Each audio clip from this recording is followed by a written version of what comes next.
నమస్తే ఫ్రెండ్స్. ఈరోజు నంద్యాల జిల్లాలోని అతి ఘోరమైన, విషాదకరమైన, హృదయ విదారకమైన సంఘటన జరిగింది. దాహం కోసమని నదిలోకి బయలుదేరిన 80 గొర్రె పిల్లలు గుంతలో పడి అక్కడికక్కడే చనిపోయాయి. అసలు ఏం జరిగింది, ఎలా జరిగింది, ఈ వీడియోలో పూర్తిగా చూద్దాం.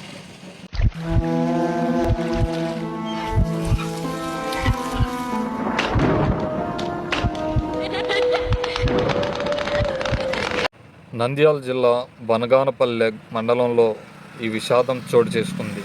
బేతంచెర్ల మండలం బుగ్గానిపల్లె గ్రామానికి చెందిన నాగేష్, ఆంజనేయులు అనే 2 గొర్రెల కాపరులు తమ గొర్రెలను మేత కోసం నందవరం గ్రామానికి తీసుకెళ్తున్నారు. మార్గ మధ్యలో చెరువుపల్లె గ్రామ సమీపంలోకి రాగానే ఎస్ఆర్బీసీ కాలువ దగ్గర గొర్రెలకు నీళ్లు తాగించడానికి ఆపారు. అయితే అక్కడ ఉన్న ఒక నీటి గుంతలోకి గొర్రెలు నీళ్లు తాగడానికి ఒక్కసారిగా వెళ్ళాయి. అక్కడే ఘోరం జరిగింది. నీళ్లు తాగే తొందరలో గొర్రెలు ఒకదానిపై ఒకటి ఆ గొంతులో పడిపోయాయి. ఒకదాని మీద ఒకటి పడడంతో ఊపిరాడక బయటకు రాలేక దాదాపు 80 గొర్రెలు అక్కడికక్కడే మృతి చెందాయి. వాటిని కాపాడుకోవడానికి ఆ కాపరులు చేసిన ప్రయత్నాలు చాలా ఇబ్బంది పడ్డారు.